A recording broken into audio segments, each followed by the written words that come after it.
எங்கள் வாழ்க்கையில் என்ன செய்ய சித்தமாக இருக்கிறீரோ உங்களுடைய வார்த்தையை கொண்டு நீர் எங்களோடு இடைப்படும்படி நாங்கள் ஜெபிக்கிறோம். ஆண்டவரே, நீர் எங்களோடு இந்த நாளிலே உங்களுடைய வார்த்தையினாலே இடைப்படுவீராக. கர்த்தாவே, சொல்லும் அடியேன் கேட்கிறேன் என்று தகப்பனே சாமுவேல் தன்னை தாழ்த்தினது போல இந்த குருத்தோலை ஞாயிறலை நாங்கள் எங்களை தாழ்த்துகிறோம். கர்த்தங்களோடு பேசும் அப்பா. நீர் பேசும் பொழுது எங்கள் வாழ்க்கையிலே எல்லா சூழ்நிலைகளும் சரியாய் மாறும். ஆண்டவரே, ஒழுங்கின்மையும் பெருமையுமாய் இருந்த இந்த உலகத்தை பார்த்து வெளிச்சம் உண்டாக்கடவது என்று சொல்லத் தொடங்கி ஒவ்வொரு சிருஷ்டிப்பையும் உடைய வார்த்தையினாலே நீர் ஒழுங்குபடுத்தினீர், அழகுபடுத்தினீர். ஆண்டவரே, இந்த எங்களோடு பேசும். இயேசு கிறிஸ்துவின் நாமத்தில் ஜெபிக்கிறோம் பிதாவே, ஆமென். பிலிப்பியர் 2ஆம் அதிகாரம், அதில் 6, 7, 8 ஆகிய வசனத்தை மைக்கில் ஒருத்தவங்க வாசிக்கும்படி நான் கேட்கிறேன். மைக்கில் வாசிங்க. பிலிப்பியர் 2, 6, 7, 8 புதிய ஏற்பாடு பக்கம் 271. அவர் தேவனுடைய ரூபமாயிருந்தும் தேவனுக்கு சமமாயிருப்பதை கொள்ளையாடின பொருளாக எண்ணாமல் தம்மை தாமே வெறுமையாக்கி அடிமையின் ரூபம் எடுத்து மனுஷ சாயலானார். அவர் மனுஷ ரூபமாய் காணப்பட்டு மரண பரியந்தம், அதாவது சிலுவையின் மரண பரியந்தமும் கீழ்ப்படிந்தவராகி தம்மை தாமே தாழ்த்தினார். ஹல்லேலூயா. இந்த வசனம் இயேசு கிறிஸ்துவனுடைய பர்சனாலிட்டி, அவருடைய ஆட்டிடியூட், அவருடைய தன்மையை இந்த வசனம் அவ்வளவு அழகாக படம் பிடித்து நமக்கு காட்டுகிறது. இந்த குருத்தோலை ஞாயிறிலே நாம் தியானிக்க வேண்டிய சில காரியங்கள் உண்டு. அதில் முதல் காரியம், இயேசு கிறிஸ்து எப்படிப்பட்டவராய் இந்த உலகத்திலே மனுஷகுமாரனாய் அவர் வாழ்ந்தார் என்பதை இந்த வசனங்கள் சுருக்கமான 3 வசனம்தான், ஆனால் மொத்த அவருடைய குவாலிட்டி, அவருடைய தன்மை, அவருடைய கேரக்டரை, பண்புகளை அழகாய் நமக்கு காண்பிக்கிறது. பாருங்கள், 6ஆம் வசனம், அவர் தேவனுடைய ரூபம் அப்படி இருந்தும், அடுத்து பாருங்க, அவர் தேவனுக்கு சமமாய் இருக்கிறார் அப்படி இருந்தும், அடுத்து பாருங்க என்ன போட்டிருக்கு, அதை கொள்ளையாடின பொருளாக எண்ணாமல். ஒரு முறை ஒரு பிரபலமான ஊழியக்காரருடைய மகன் சென்னை பட்டணத்தில் இன்னைக்கு ஒரு ஊழியம் செய்கிறாரு. ஊழிய பேர் சொன்னால் அவங்க எல்லாருக்குமே தெரியும். அவர் ரட்சிக்கப்படவில்லை. ஆரம்பத்தில் ரட்சிக்கப்படாமல் நன்றாய் காரை வேகமாக ஓட்டிட்டு போகிறாரு. சென்னையில் எல்லா சிக்னல்லையும் பார்த்தீங்கன்னா நிற்காமல், ரெட் சிக்னல், சிகப்பு அந்த சிக்னல் போட்டிருக்கு, ஆனாலும் நிற்காமல் அவர் பறந்து போகிறார். பின்னாடியே போலீஸ் வேன் அவரை விரட்டி சென்று அவரை பிடித்து காவல் நிலையத்துக்கு கொண்டு வந்து அவர் மேல் ஒரு கம்ப்ளைண்ட் ஃபைல் பண்ணுறாங்க. ஸ்பீடாக அவர் ரொம்ப வேகமாக இவர் வாகனத்தை ஓட்டினார் என்று கம்ப்ளைண்ட் எழுதும்போது, உன் பெயர் என்ன சொல் அப்படின்னு உடனே அவர் தன்னுடைய பெயரை சொல்லுகிறார். உன் அப்பாவின் பெயரை சொல் அப்படின்னு சொன்ன உடனே, அவங்க அப்பாவுடைய பெயரை சொன்ன உடனே அங்கேருந்து எல்லாருமே எந்திரிச்சிட்டாங்க. எல்லாரும் எழுந்து நின்று, எப்பா அவருடைய பையனா, முதல்ல சொல்ல வேண்டாமா அப்படின்னு சொல்லி இந்த அவங்க கேஸ்லாம் ஃபைல் பண்ணாமல், தம்பி இனிமேல் இப்படி வேகமாக நீங்கள் போகாதீங்க, நீங்கள் போங்க, இங்கே வரக்கூடாது, நீங்கள்லாம் இங்கே வரக்கூடாது. அந்த வாலிபன், அப்பொழுது வாலிபனாக இருந்தவர், அதை பின்பு ரட்சிக்கப்பட்டு இன்றைக்கி உலகம் முழுவதும் ஊழியம் செய்து கொண்டிருக்கிறார். அப்போ பாருங்கள், தன் தகப்பனார் ஒரு மிகப்பெரிய ஸ்தானத்தில் இருக்கிறார். அவருக்கு எல்லாரும் அன்பு செலுத்துகிறார்கள், மரியாதை கொடுக்கிறார்கள் என்பதை ஒரு கொள்ளையடின பொருளை போல எண்ணிக்கொண்டு ரட்சிக்கப்படுவதற்கு முன்பதாக அதிவேகமாக வாகனத்தை ஓட்டி அவர் பல சேட்டைகளை பண்ணார். ஆனால் ரட்சிக்கப்பட்ட பிறகு பாருங்கள், இன்றைக்கி அப்படி இல்லை. நாமும் கூட தேவனுடைய பிள்ளை அப்படிங்கிற ஒரு ஸ்லாக்கியம் நமக்கு கிடைத்திருக்குது. ஏனென்றால் யோவான் 15 பார்க்கிறோம், அவர் சொல்கிறார், நீங்கள் என்னை தெரிந்து கொள்ளவில்லை, நான் உங்களை தெரிந்து கொண்டேன். எரேமியா 1:5 பார்க்கிறோம், நான் உன்னை தாயின் கர்ப்பத்திலே உன்னை பரிசுத்தப்படுத்தினேன், உன்னை எனக்கென நான் ஏற்படுத்தினேன்னு சொல்றார்.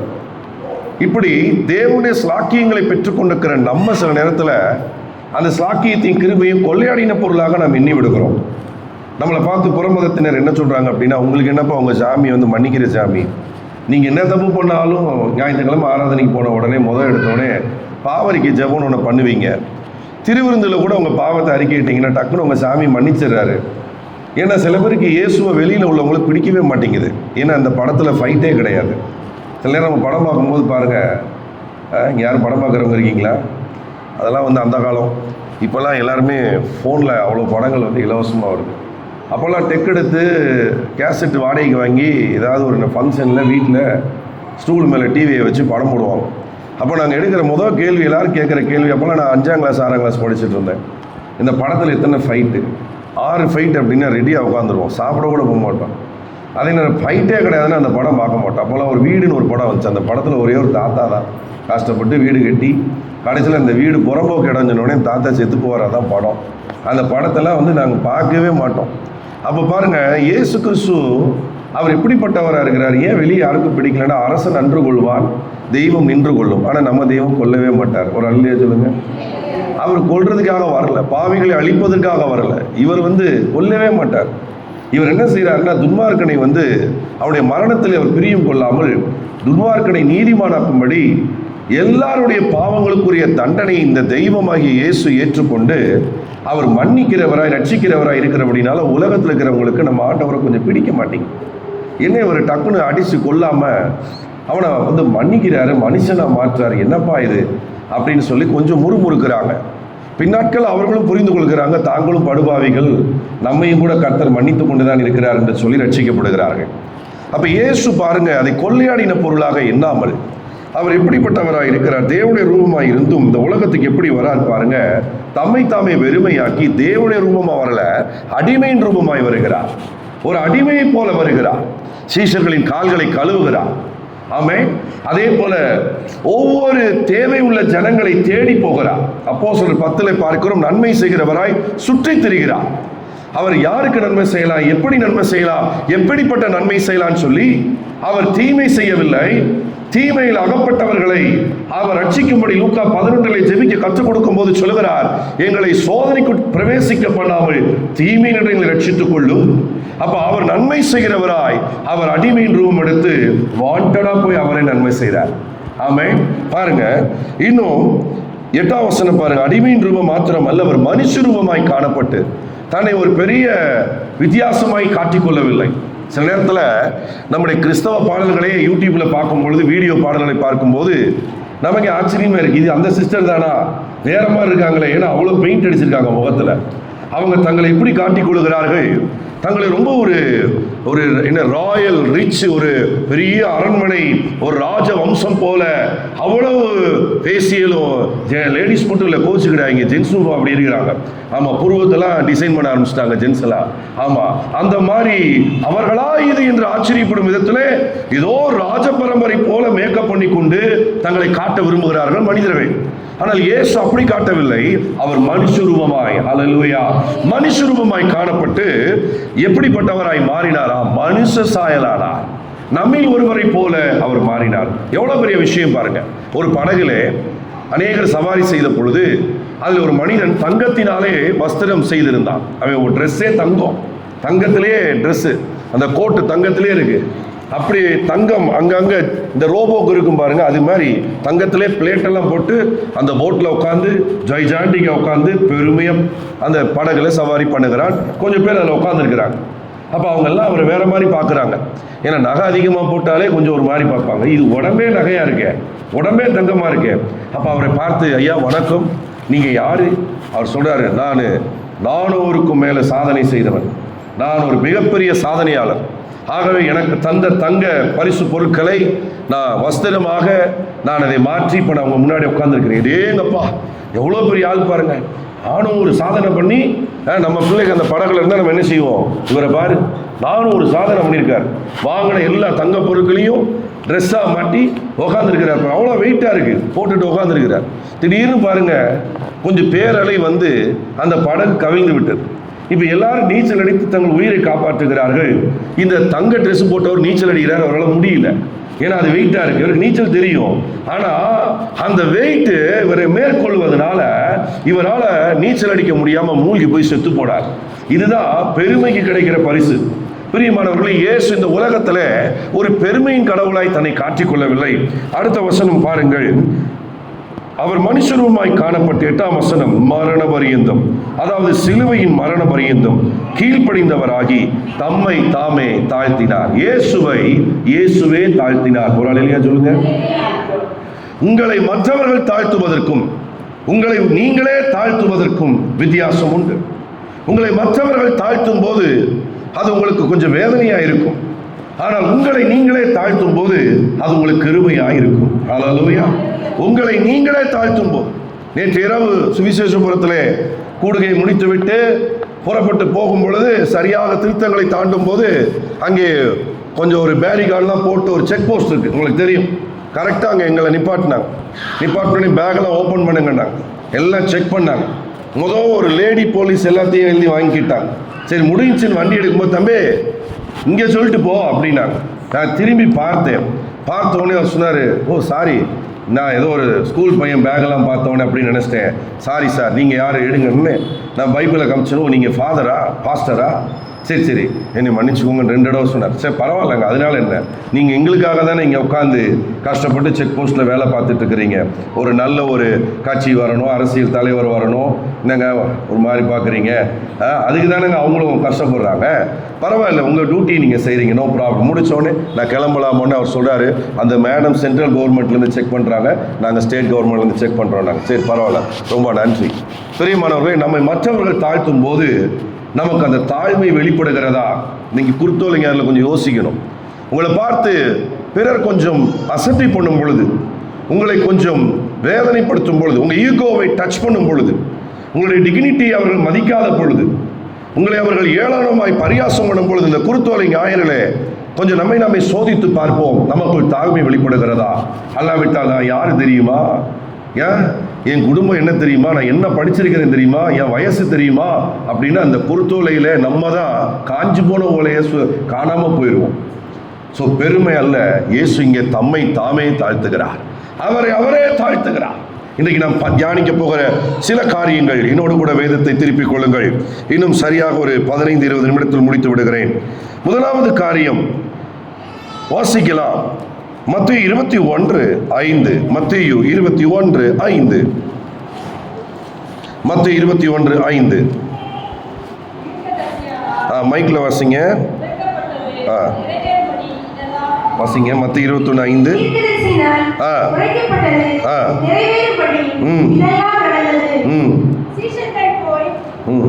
இதோ உன் ராஜா. அதை வாசிங்க. இதோ உன் ராஜா.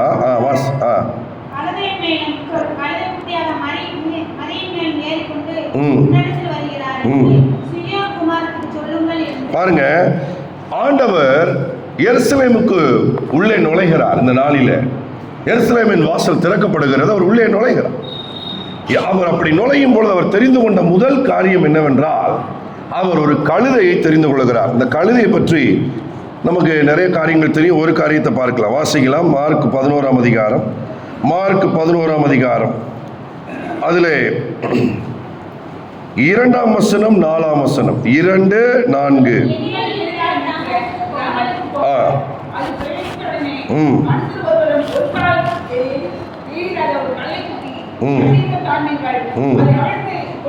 நாலாம் வசனம்.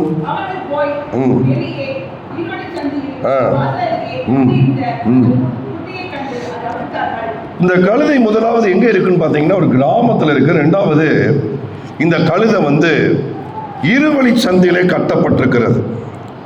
நன்றாய் கவனியுங்கள். இந்த கழுதையை குறித்து நான் ஒரு சின்ன ரிசர்ச் பண்ணேன்.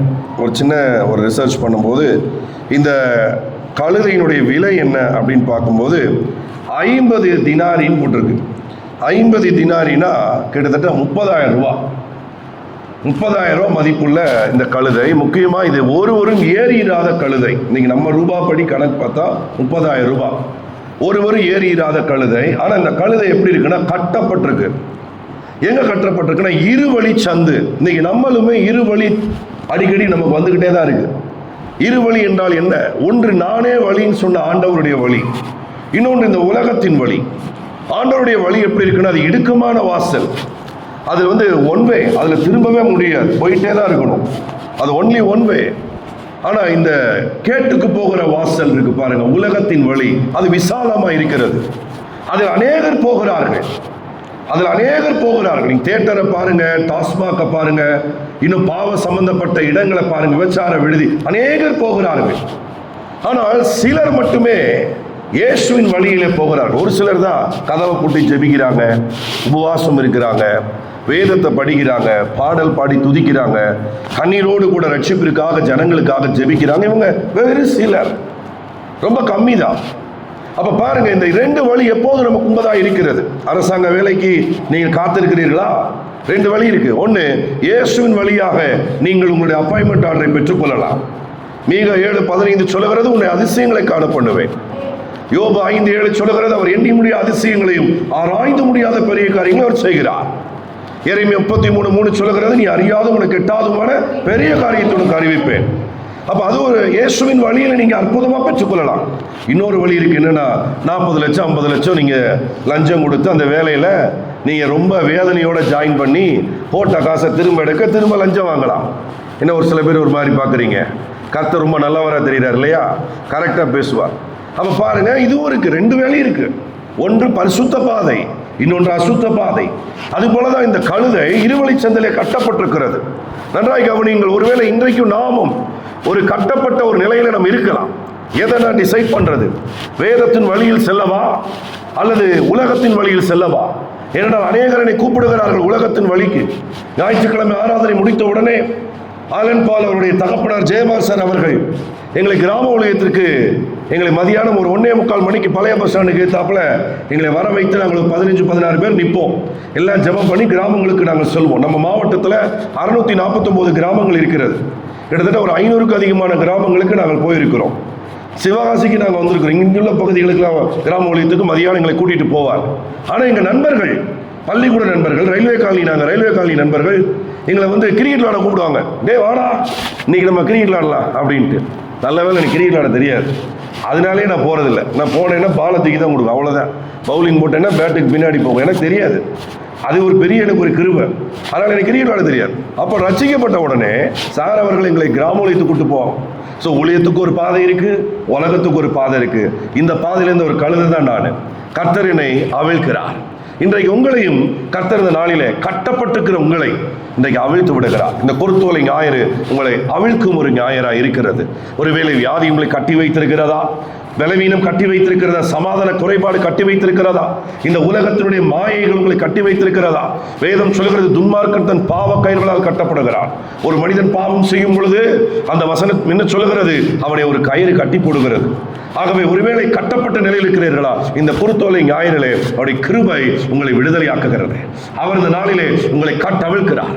இரண்டாவது பாருங்கள், இந்த சம்பவத்தில் தியானிக்கக்கூடிய காரியம், முதல் காரியம் விடுதலை, ஆண்டவர் கட்டவிழ்க்கிறார்.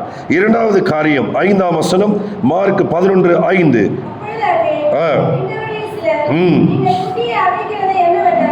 பாருங்க, கட்டப்பட்டிருக்கும் போது கேட்கல, எதுக்கு அந்த குட்டியை கட்டியே வச்சிருக்கிறீங்க, அவிழ்த்து விட வேண்டியதானே, கேட்கல. ஆனா கட்டவிழ்க்கும் போது கேள்வி எழுப்புகிறார்கள். இது சோதனை குறிக்கிறது. கவனிங்க, இந்த குட்டியை அவிழ்க்காதீங்க, இதை கட்டியே வச்சிருங்க அப்படின்னு அர்த்தம். ஆனா அந்த சோதனை நம்முடைய வாழ்க்கையில அது ஜெயமாய் மாற வேண்டும். யாக்கோபு 1 பார்க்கிறோம். யாக்கோபு 1ஆம் அதிகாரம், அவனவன் தன் சுய இச்சையினாலே இழுப்புண்டு சிக்குண்டு சோதிக்கப்படுகிறான். இச்சையானது கர்ப்பம் தரித்து பாவத்தை பிறப்பிக்கிறது. பாவம் பூரணமாகும் போது இது மரணத்தை விளைவிக்கிறது. பிரியமானவர்களே, உங்கள் வாழ்க்கையிலும் கூட நீங்கள் ரட்சிக்கப்படும் போது, கட்டவிழ்க்கப்படும் போது உங்களை இந்த உலகம் பார்த்து சொல்லும், வேடிக்கையை சொல்லும், பரியாசம் பண்ணும், பக்தி பூனை என்று கூட அழைக்கும். உங்களை பார்த்து இந்த நான் இது எத்தனை நாளைக்கு இந்த சாமி வேஷம், எத்தனை நாளைக்கு இந்த பக்தி வேஷம் என்று உங்களை இந்த உலகம் சோதிக்கும். ஜெபம் பண்ணணும்னு நினைக்கும் போது உங்களுக்கு வேற வேலைகளை பிசாசு கொண்டு வருவான். உபவாசிக்கணும்னு நினைக்கும் போது பக்கத்து வீட்டுக்காரங்க பிரியாணியை கொண்டு வந்து கொடுப்பாங்க. அப்போ இந்த சோதனைகளை நாம் ஜெயிக்க வேண்டும். உங்களை ஜெபம் பண்ணிட்டு போறீங்க, நீங்க பக்தியா போறீங்க, நாளைக்கு வேலைக்கு போன உடனே உங்களுக்கு கோபம் மூட்டும்படி வருவார்கள். ஆனா அந்த நேரத்தில் நீங்க மறுபடியும் கட்டப்படுகிற நிலைக்கு போய்விடக்கூடாது. ஏன் அவிழ்க்கிறீர்கள் என்றால் அதற்கு பதில் இந்த கழுதை ஆண்டவருக்கு வேண்டும். ஹல்லேலூயா சொல்லுங்க. இது கர்த்தருக்கு வேண்டும். இது இருவழி சந்திலே இருக்கக்கூடாது. இது கட்டப்பட்ட கழுதையா இருக்கக்கூடாது. இது இயேசுவின் கழுதையாய் மாற வேண்டும். இன்றைக்கு கர்த்தர் உங்களை பார்த்து, என்னை பார்த்து சொல்லுகிறார், மகனே மகளே, நீ எனக்கு வேண்டும். ஒருவேளை பல குருத்தோலை ஞாயிறுகளை பார்த்துவிட்டு இந்த குருத்தோலை ஞாயிறுக்கு வந்திருக்கிறீர்களா? இன்னும் நீங்கள் ஆண்டவருக்கு இடம் கொடுக்காமல், ரட்சிக்கப்படாமல் ஒரு பெயர் கிறிஸ்தவர்களாக இருக்கிறீர்களா? இந்த குருத்தோலை ஞாயிறு உங்களை அழைக்கிறது. ஆண்டவர் சொல்லுகிறார், நீ எனக்கு வேண்டும். கடந்த நாட்கள் வரைக்கும் உங்களை உலகம் எனக்கு வேண்டும் என்று சொல்லி உலகம் உங்கள் மேல் சவாரி பண்ணியிருக்கலாம், பாவம் உங்கள் மேல் சவாரி பண்ணியிருக்கலாம், மற்ற மனிதர்கள் உங்கள் மேல் சவாரி பண்ணியிருக்கலாம். ஆனா இன்றைக்கு ஒருவர் உங்கள் மேல் சவாரி பண்ண விரும்புகிறார். அவர் சொல்கிறார், நீ எனக்கு வேண்டும் என்று சொல்கிறார். We belongs to our God. நாம் தேவனுக்கு சொந்தம்.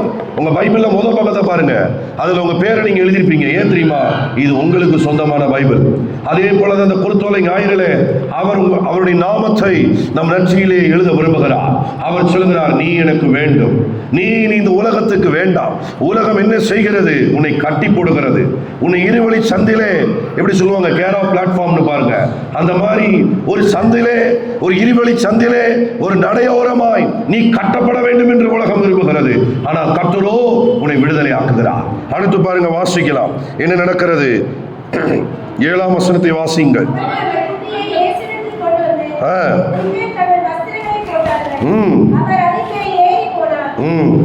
போதும் பாருங்க. இயேசு கிறிஸ்து வந்த போது ஜனங்கள் என்ன பண்ணாங்களாம்? வஸ்திரங்களை விரித்தார்களாம். பிரியமானவர்களே, இந்த வஸ்திரத்தின் காரியத்தை நான் ஆராய்ச்சி செய்து பார்த்தேன். இந்த வஸ்திரத்தின் விலை என்ன அப்படின்னு பார்த்தா 5000 ரூபாய். இந்த 5000 ரூபாங்கிறது அவங்க ஊர்ல எப்படின்னா 30 தினாரி.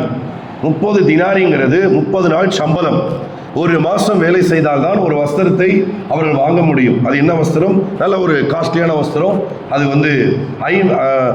5000 ரூபாய்.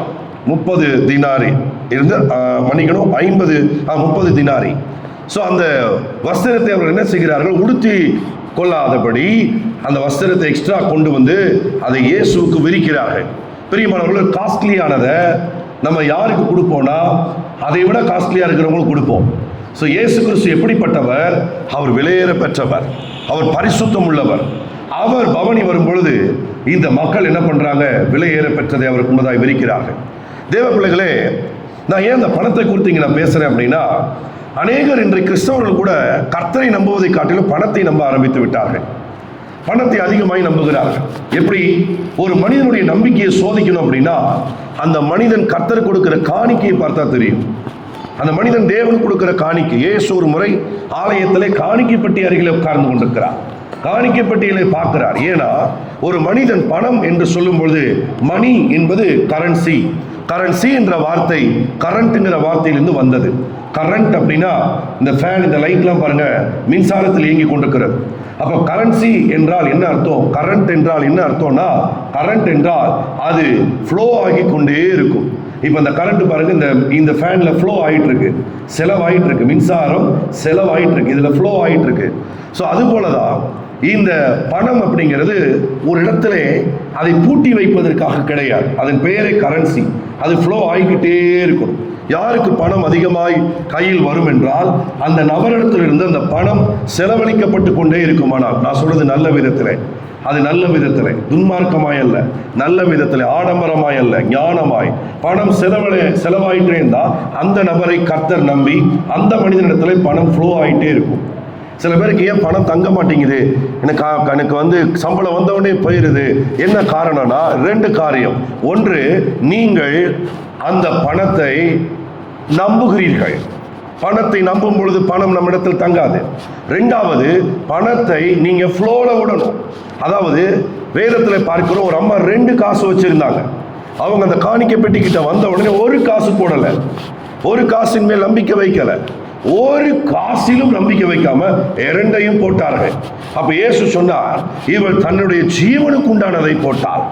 அப்படின்னு என்ன அர்த்தம்? தன் உயிரே கொடுத்தா அப்படின்னு அர்த்தம். அப்போ அவர் இன்னொன்று சொல்றாரு, மற்றவர்கள் தங்கள் மீதமானதை போட்டார்கள், ஆனால் இவளோ தன் ஜீவனுக்கு உண்டானதை போட்டாள். அப்ப என்ன அர்த்தம்? அந்த அம்மா பணத்தை நம்பாமல், இன்னும் புரியும்படி சொன்னா, பண ஆசைகளை சிக்கிக் கொள்ளாமல் அதிலிருந்து விடுதலை ஆவதற்கு ஒரே வழி என்னன்னா கர்த்தரை நம்புவது. அல்லேலூயா. கர்த்தரை நம்புகிறவனோ செழிப்பான், பணத்தை நம்புகிறவனோ அல்ல. அப்ப பாருங்க, இந்த மக்கள் இயேசு பவனி வரும்பொழுது விலையேற பெற்ற வஸ்திரத்தை அவர்கள் விரிக்கிறார்கள். ஏனென்றால் இவர் ஒரு வஸ்திரத்தை கொடுக்க போகிறார். அந்த வஸ்திரத்திற்கு பெயர் ரட்சிப்பின் வஸ்திரம். ஹல்லேலூயா. லூக்கா 15 பார்க்கிற இளைய குமாரன் தன் வீட்டிற்கு மனம் திரும்பி வந்த பொழுது அந்த தகப்பன் சாதாரண வஸ்திரத்தை கொடுக்கல, உயர்ந்த வஸ்திரத்தை அவனுக்கு அணிவிக்கிறார். அது ரட்சிப்பின் வஸ்திரம். ஆகவே ரட்சிப்பின் வஸ்திரத்தை நமக்கு அவர் தரும் பொழுது அதை விட மேன்மையாய் எதையும் நாம் காணக்கூடாது. பிரியமானவர்களே, யார் இயேசுவுக்கு அதிகமாக காணிக்க கொடுப்பாங்க 2026? இயேசு அதிகமாக நம்புறவங்க கொடுப்பாங்க, கர்த்தரை அதிகமாக நம்புறவங்க கொடுப்பாங்க. மற்றவர்கள் எப்படின்னா, இல்லை இதுதான் நம்மளை காப்பாற்றும், நாளைக்கு ஆஸ்பத்திரிக்கு தேவை, ஃபியூச்சரில் நமக்கு இது நம்மளை நிச்சயமாக காப்பாற்றும் என்று சொல்லுகிறவர்கள் அதை சேமிப்பது தவறல்ல. ஆனால் பணத்தை பேங்க்கில் போடலாம், தப்பு இல்லை. ஆனால் நம்மளை போட்டுறக்கூடாது. பணத்தை பாக்கெட்டில் வைக்கலாம், பணத்தை கொஞ்சம் உள்ள இருதயத்தில் வச்சிடக்கூடாது. ஐஸ்வர்யவனாக பிரயாசப்படக்கூடாது. அல்லேலூயா சொல்லுங்க. இல்லாமல் போகும் பொருள் மேலே நம் கண்களை வைக்கக்கூடாது, நம்முடைய கண்களை கர்த்தர் மேல் பதிய வைக்க வேண்டும். இந்த மக்கள் பணத்தை பெரிதாய் பார்க்கவில்லை, இயேசுவை பெரிதாய் பார்த்தார்கள். அல்லேலூயா சொல்லுங்க. ஆமென். அந்த கழுதையை வளர்த்தவனும் அப்படித்தான். ஏன் இதை அவிழ்க்கிறாய் என்று கேட்ட பொழுது அவங்க சொல்றாங்க, இது ஆண்டவருக்கு வேண்டும் என்று சொன்ன உடனே 30,000 ரூபாய் மதிப்புள்ள கழுதைதான். ஆனால் அவன் பணத்தை பெருசா பார்க்கல, இயேசுவை பெரிதாய் பார்த்து கழுதையை அவன் கொடுத்து விட்டான். ஹல்லேலூயா. அடுத்து முக்கியமான காரியத்தை பார்க்கலாம். வாசிப்போம். 9ஆம் வசனம்.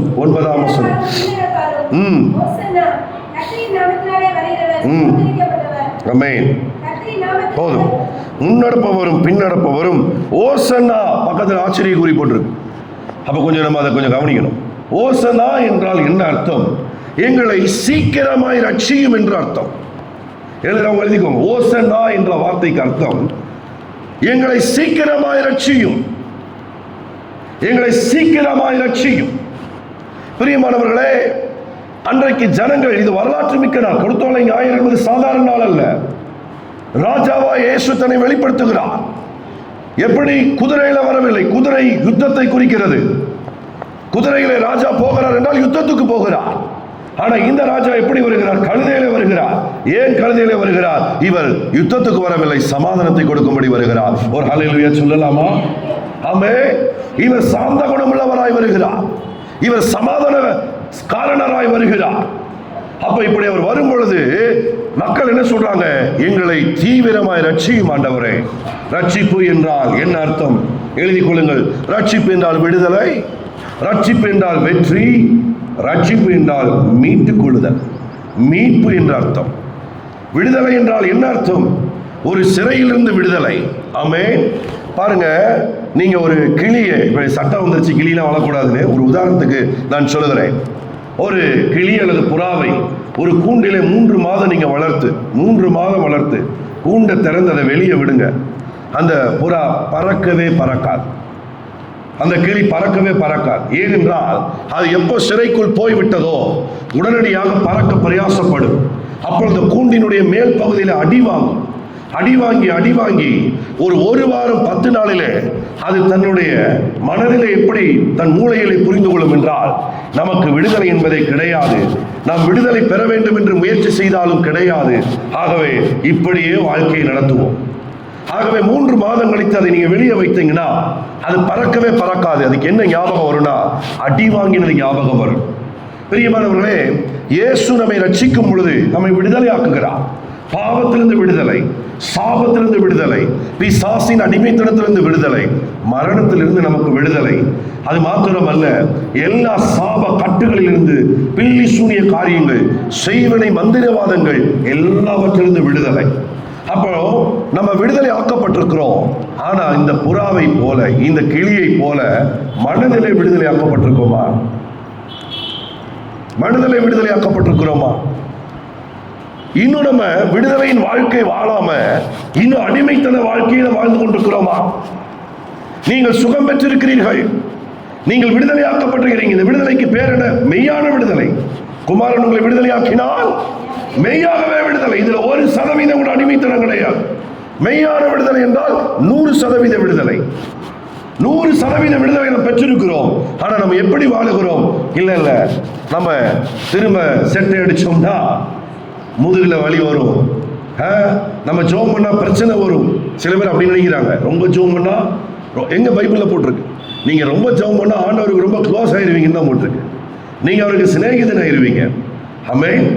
நீங்க அவருக்கு ரொம்ப நெருக்கமான ஒரு ஆளாயிருவீங்க. ஆமென். ஆண்டவர் உங்களுக்கு எல்லாத்தையும் ரகசியத்தை பேச ஆரம்பிச்சிருவார். வேதம் சொல்லுகிறது கர்த்தருக்கு பயந்த இடத்துல அவருடைய ரகசியம் இருக்கிறது. மிஸ்ட்ரி யார் இருக்கா? யார் அவரோட கூட இருக்கிறாங்களோ அவங்க கிட்ட. அவர் சீஷர்களை பார்த்து அதே யோவான் 15 சொல்கிறார், இனி நான் உங்களை ஊழியர் என்று சொல்லுவதில்லை, நான் உங்களை சிநேகிதர் என்றேன். ஏனென்றால் என் பிதாவிடத்தில் கேள்விப்பட்ட எல்லாவற்றையும் உங்களுக்கு நான் அறிவித்தேன் அப்படிங்கிறார். அப்ப பாருங்க, ரொம்ப ஜெபம் பண்ணா உங்களுக்கு ஆசீர்வாதம் தான். அப்ப நம்ம மனதிலே விடுதலை அடையும்படி ஓசனா என்ற ஆண்டவரை பார்த்து நாம் என்று சொல்லுவோம். ஆமென். ஆண்டவரே, மனதிலே ஒரு விடுதலை வேண்டும். ஏனென்றால் 3 யோவான் 2 அப்படி சொல்லுகிறது, நீங்கள் எப்படி எல்லாவற்றிலும் வாழப் போகிறீர்கள், உங்கள் ஆத்துமா உங்கள் மனம் எப்படி வாழுகிறதோ அப்படிதான் நீங்கள் வாழுகிறீர்கள். பாருங்க, ஸ்கூல்ல பிள்ளைகளை நம்ம புதிய ஸ்கூல்ல சேர்ப்போம் பாருங்க, மிடில் ஸ்கூல், ஹை ஸ்கூல். அப்ப போகும்போது அந்த ஸ்கூலை பார்த்து அப்படியே பயந்துட்டாங்கன்னு வச்சுக்கோங்களேன். உள்ள அந்த கிளாஸ் ரூம், அங்கே இருக்கிற அந்த மாணவர்கள் ரேங்க், அந்த ஒரு டைம் டேபிள் மாதிரி போட்டிருப்பாங்க, ஷெடியூல் மாதிரி, யாரெல்லாம் ஃபர்ஸ்ட் ரேங்க் வந்தாங்க, அடுத்து அந்த ப்ரேயர் மாஸ், இதெல்லாம் அந்த முதல் நாள் அந்த பையன் பார்க்க ஒரு பயம் வரும். பார்த்த உடனே முதல் நாளே அடி வாங்கிட்டான்னு வச்சுக்கோங்க. அதுக்கப்புறம் அவன் எப்படி இருப்பான் தெரியுமா? நிச்சயம் இந்த ஸ்கூலில் நம்மளாம் நல்லா படிக்கவே மாட்டோம், நம்மளாலலாம் முதல் ரேங்க் வரவே முடியாது அப்படின்னு அவன் மனதில் டிசைட் பண்ணிட்டான்னா, அவனுக்கு உலக தரை சிறந்த ஆசிரியர் வந்து பாடம் நடத்தினாலும் அவன் ஃபர்ஸ்ட் ரேங்க் வரமாட்டான். ஏன்னா மனம் போல தான் வாழ்க்கை. இது பைபிளில் இருக்கு. 3 யோவான் 2 தான் ரோட்டில் எழுதி போட்டிருக்காங்க. மனம் போல வாழ்க்கை, எண்ணம் போல வாழ்க்கையெல்லாம் 3 யோவான் 2. ஏனென்றால் வேதம் சொல்கிறது, நீதிமான் விரும்புகிற காரியம் கொடுக்கப்படும். அவன் மனதில் என்ன விரும்புகிறானோ, மனதில் என்ன உருவாகுதோ அதைத்தான் தேவன் செய்கிறான். இன்னொரு வசனம் சொல்றது, நீதிமொழிகள் 18 அவன் இருதயத்தின் நினைவு எப்படியோ அப்படியே வாழுகிறான். ஆகவே நம்முடைய எண்ணங்களிலே மாற்றம் வராமல் எதிலும் மாற்றம் வராது.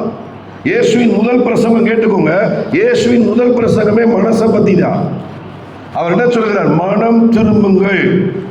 அவரால் வெண்கல கதவையே உடைக்க முடியும், இருப்பு தாழ்பாக்களை முறிக்க முடியும். ஆனா உங்க மனதில் மட்டும் ஒரு டீசெண்டா இருக்கிறார், ஒரு அழிலியா சொல்லுங்க. அவர் திருப்பிடலாம், செய்ய மாட்டார். ஏன்னா அவர் பொம்மலாட்டக்காரர் கிடையாது. மனுஷனை மட்டும் எப்படி உண்டாக்கினார் என்றால் தன்னை போல உண்டாக்கினார். அவனுக்கு டிசைடிங் அத்தாரிட்டியை கொடுத்தார். நன்மை தீமை அறியத்தக்க விருட்சமும் இருக்கு, ஜீவ விருட்சமும் இருக்கு, பல விருட்சங்கள் இருக்கிறது. இப்ப நீயே தெரிவுகொள், நீயே இதுல செலக்ட் பண்ணிக்கோன்னு சொல்லி மனிதனுக்கு அந்த ஒரு என்ன சொல்றது, சுதந்திரத்தை, தீர்மானிக்கிற சுதந்திரத்தை மனிதனுக்கு கர்த்தர் கொடுத்திருக்கிறார். அல்லேலூயா சொல்லுங்க. சில பேர் நீங்க யோசிக்கலாம், பைபிள் படிக்கும் போது இந்த ஏவாளதை சாப்பிட போகும்போது டக்குன்னு இந்த சின்ன பிள்ளை கையை பிடிக்கிற மாதிரி ஆண்டவர் கையை பிடிச்சு, இதான் சாப்பிடாதுன்னு சொன்னேன்ல, இதை போய் நீ சாப்பிட போற அப்படின்னு அவர் சொல்லியிருக்கலாம்ல அப்படின்னு சண்டே கிளாஸ் பிள்ளை மாதிரி நமக்கு ஒரு ஐடியா வரும்.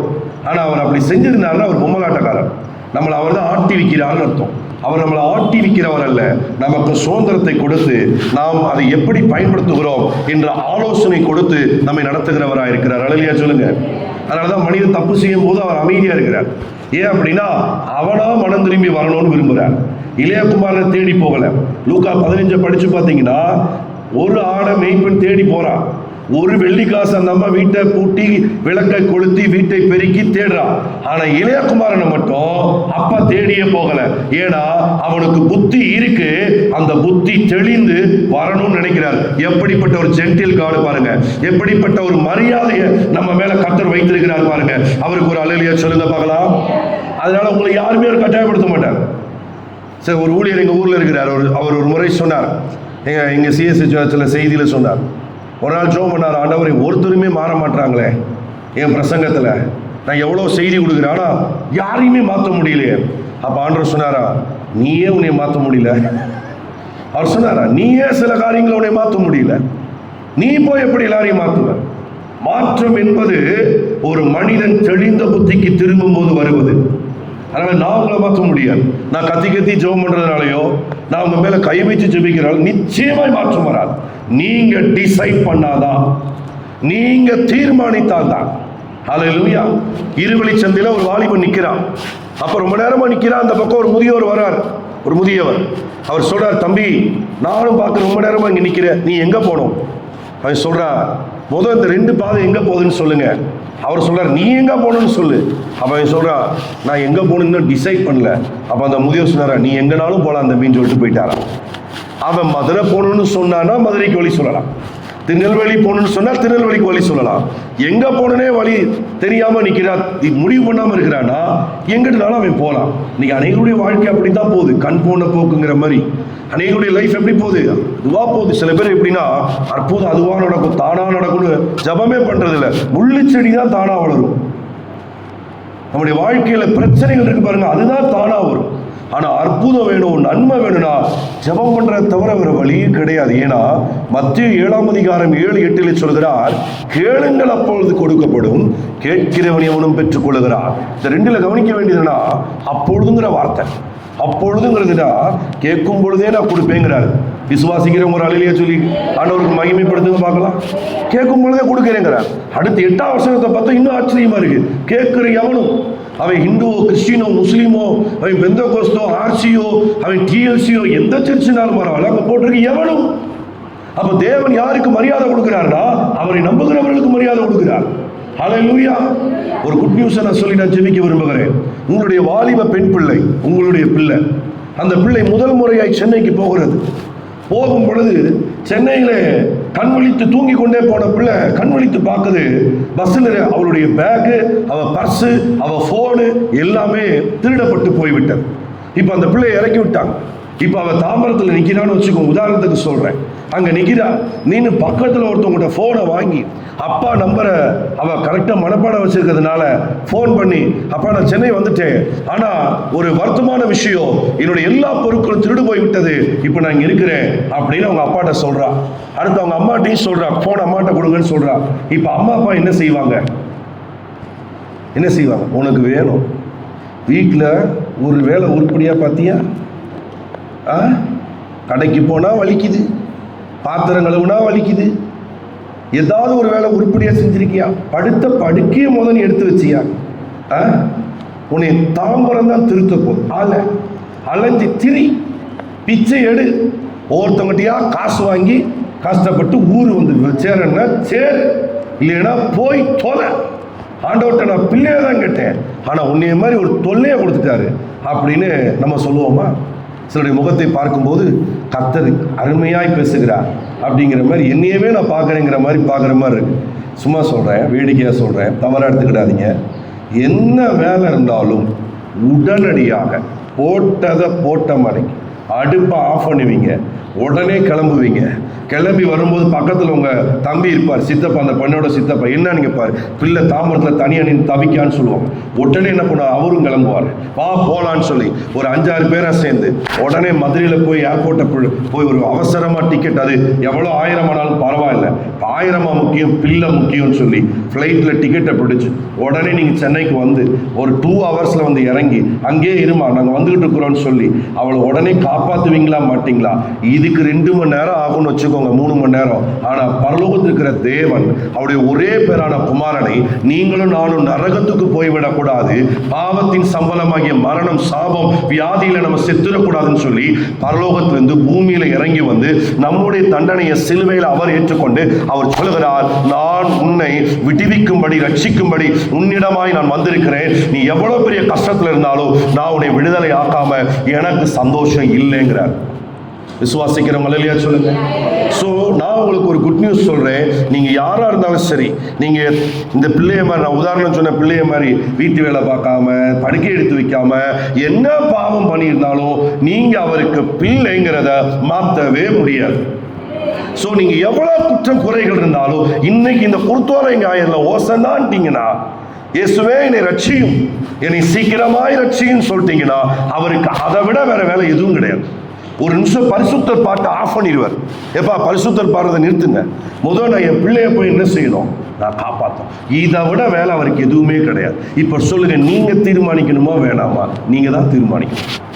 அவர் கட்டாயப்படுத்தி யாரையும் ரட்சிக்கிறவர்கள். உங்க பிள்ளைய நீங்க பலவந்தமா ஒரு ஹோட்டலுக்கு கூட்டிட்டு போய் குடும்பமா போறீங்க, அப்பா சொல்றாரு பரோட்டா தான் சாப்பிடுவேன், எல்லாருமே 2 பரோட்டா சால்னா அவ்வளோதே அப்படின்னா எவ்வளோ சந்தோஷமா இருக்கும் அந்த ஹோட்டலில் நீங்கள் சாப்பிட்றது. உண்மையிலேவா? பையன் சொல்லுவான், எனக்கு முட்டை ரோஸ்ட் தான் வேணுமே. பிள்ளை சொல்லுவான், எனக்கு வந்து பூரி தான் வேணும், அது சோளா பூரி தான் வேணும் அப்படிங்கும். யோசிச்சு பாருங்க. அவன் மனைவி சொல்லுவாங்க, ஃப்ரைட் ரைஸுக்கு தாங்க வந்தேம்பாங்க. முதல் சாப்பாட்டையே மாற்ற முடியல. எப்படிங்க நம்ம ஒருத்தரை மாற்ற முடியும்? நிச்சயமாக சொல்ல, என்னால் உங்களை மாற்றவே முடியாது, உங்களால் என்னை மாற்றவே முடியாது. நீங்கள் முடிவெடுத்தா மாற்றத்தை இன்றைக்கே நீங்கள் அனுபவிக்கலாம். நான் முடிவெடுத்தா மாற்றத்தை இன்றைய அனுபவிக்கலாம். ஸோ நீங்கள் தீர்மானிக்கலாம். இப்போ ஜெபம் பண்ணலாம், இல்லை சும்மாவும் இருக்கலாம். சரிங்களா? ஸோ கண்களை மூடி ஜெபிப்போம். நான் சொல்லிக்கிறேன். சரிங்களா? நீங்கள் காயத்திறந்து, ஆண்டவரே என்னை சீக்கிரமாய் என்னை ரட்சியும், நான் இருவெளிச்சத்தில் கட்டப்பட்ட நிலையில் இருக்கிறேன், அதாவது குழப்பத்தில் இருக்கிறேன், என் வாழ்க்கையில் குழப்பம் இருக்கிறது, என் வாழ்க்கையில் நெருக்கம் இருக்கிறது, கஷ்டம் இருக்கிறது, இதிலேயே வாழ எனக்கு பிடிக்கலை, எனக்கு இன்னைக்கு ஒரு விடுதலை வேணும். வேதம் சொல்லுது, ஆபத்து காலத்தில் நீ என்னை நோக்கி கூப்பிடு, நான் வேடிக்கை பார்ப்பேன். அவர் சொல்லல, நான் உன்னை விடுவிப்பேன், நீ என்னை மகிமைப்படுத்துவாய். சங்கீதம் 50:15. இப்ப நீங்க தீர்மானம் பண்ணுங்க. இப்ப நீங்க வாயை திறந்து ஜெபிக்கணும்னு தீர்மானம் பண்ணி வாயை திறந்து நீங்க ஜெபிக்கலாம். ஆண்டவரே, இந்த குருத்தோலை ஞாயிறின் வாழ்க்கையில ஒரு அர்த்தமுள்ள ஞாயிறாய் மாறட்டும். ஆண்டவரே, இன்றைக்கு வாழ்க்கையில வெகு தூரம் நான் தவறான வழியில வந்துட்டேன், இன்றைக்கு என்னை நீர் காப்பாற்று. ஓசன்னா, தீவிரமாய் நீர் ரட்சியும். ஆண்டவரே, உண்மை நான் ஏற்றுக்கொள்ளுகிறேன். ஆமென். தாழ்மையின் கோலமாய் வந்தீரே, இப்ப நான் உங்ககிட்ட பெருமையை வாயை மூடிட்டு நான் இல்லாம தாழ்மையா என் வாயை திறக்கிறேன். முதல் முறையாய் நான் ஜெபிக்கிறேன். என்னை நீ ரட்சியும் ஆண்டவரே, என்னை விடுதலை ஆக்கும் ஆண்டவரே, எனக்கு ஒரு அற்புதத்தை செய்யும் ஆண்டவரே. இன்றைய வாழ்க்கை மாறட்டும், என் சூழ்நிலை மாறட்டும். இந்த குருத்தோலை ஞாயிறிலே நீ ஸ்தோத்தரிக்கப்பட்டவர் என்று சொல்லி அவர்களுமே துதித்தார்களே, அந்த ஜனங்கள் தங்கள் வஸ்திரங்களை விரித்துமை ஏற்றுக்கொண்டார்களே, கனமணினார்களே, பணத்தை பெரிதாய் பார்க்காமல் உம்மை பெரிதாய் பார்த்து மகிமைப்படுத்தினார்களே. ஆண்டவரே, இந்த நாளில் நாங்களும் அப்படிப்பட்ட ஒரு மகிழ்ச்சியான வாழ்க்கை, உண்மையான மகிழ்ச்சியான வாழ்க்கை, அந்த மெய்யான விடுதலையின் வாழ்க்கை நாங்கள் வாழும்படி எங்களை அர்ப்பணிக்கிறோம் ஆண்டவரே. இன்றைக்கு கர்த்தர் எங்களோடு கூட இடைப்படுவீராக. இன்று கர்த்தர் எங்களோடு கூட ஒரு மாற்றத்தை உண்டு பண்ணும்படி, இதோ எங்கள் மனதிலே ஒரு மாற்றத்தை இப்பொழுது நாங்கள் ஆண்டவரை கொண்டு வருகிறோம். இப்பொழுது அந்த மனதிலே ஒரு மாற்றத்தை நாங்கள் கொண்டு வருகிறோம். இப்பொழுது ஒரு மாற்றம் இயேசுவின் நாமத்திலே எங்களுக்கு உண்டாகட்டும் ஆண்டவரே. ஆமென். இப்பொழுது யார் யார் உண்மையாய் தங்களை தாழ்த்தி ஜெபிக்கிறார்களோ, கர்த்தருடைய வேலைக்காரனாகிய நான் இப்பொழுது இவர்களுக்காய் மன்றாடுகிறேன், இவர்களுக்காய் நான் பரிந்து பேசுகிறேன். இயேசுவின் நாமத்தில் இந்த ஆராதனை, குருத்தோலை ஆராதனையிலே வந்து உம்மை ஸ்தோத்தரித்து உம்மை மகிமைப்படுத்தி உம்மை ஆராதித்துக் கொண்டிருக்கிற உம்முடைய வார்த்தைக்கு தங்களை கீழ்ப்படிந்து ஒப்புக் கொடுக்கிற ஒவ்வொருவரையும் கர்த்தர் ஆசீர்வதியும். ஓசன்னா, ஓசன்னா, ஓசன்னா. இன்றைக்கு சீக்கிரமாய் ஒரு ரட்சிப்பு உம்முடைய பிள்ளைகளுக்கு உண்டாகட்டும் ஆண்டவரே. பழையவைகள் ஒளிந்து போகட்டும், எல்லாம் புதிதாய் மாறட்டும். ஒருவன் கிறிஸ்துவுக்குள் இருக்கும் பொழுது அவன் புது சிருஷ்டியாய் இருக்கிறார். கர்த்தர் அப்படியே ஒரு புது சிருஷ்டியாய் உம்முடைய பிள்ளைகளை ஆசீர்வதித்து இந்த குருத்தோலை ஞாயிறிலிருந்து உம்முடைய பிள்ளைகளை எல்லாவற்றிலும் ஆண்டவரே சுகித்திருக்கிற வாழ்க்கை, வெற்றி உள்ள வாழ்க்கை, சாட்சி உள்ள வாழ்க்கையிலே நடத்தும்படி ஜெபிக்கிறேன். வியாதிகள் இயேசுவின் நாமத்தில் இந்த குருத்தோலை ஞாயிறு ஆராதனை மறைந்து போவதாக. எல்லா தடைகளும் உடைக்கப்படட்டும் ஆண்டவரே. உம்முடைய பிள்ளைகளுக்கு உம்முடைய வழியிலே இப்பொழுது அற்புதம் நடக்கட்டும் ஐயா. வார்த்தையின் வழியிலே, அபிஷேகத்தின் வழியிலே, இயேசுவின் நாமத்திலே குடும்பங்களிலே இப்பொழுது அற்புதம் நடக்கட்டும். வேலை இல்லாதவர்களுக்கு வேலை ஆண்டவரே, வேலையில் இருக்கிறவர்களுக்கு உயர்வு ஆண்டவரை, படிக்கிற பிள்ளைகளுக்கு ஒரு முதல் மதிப்பெண்கள் ஆண்டவரை, பிள்ளை செல்வம் இல்லாதவர்களுக்கு குழந்தை பாக்கியம் ஆண்டவரை, பிரிந்த குடும்பங்களிலே ஒரு ஐக்கியம் இயேசுவின் நாமத்திலே ஆண்டவரே. சரீர பலவீனத்தில் இருக்கிறவர்களுக்கு பரிபூர்ண சுகம் இயேசுவின் நாமத்திலே இந்த குருத்தோலை ஞாயிறு ஆராதனையிலே உண்டாவதாக, பெற்றுக்கொள்வார்களாக. இப்பொழுதே ஆண்டவரை ஆசீர்வதித்து ஜெபிக்கிறேன். பெரிய காரியங்களை கர்த்தர் செய்யுங்க. துதிகன மகிமை உமக்கே செலுத்தி இயேசு கிறிஸ்துவின் நாமத்தில் ஜெபிக்கிறோம் நல்ல பிதாவே. ஆமென்.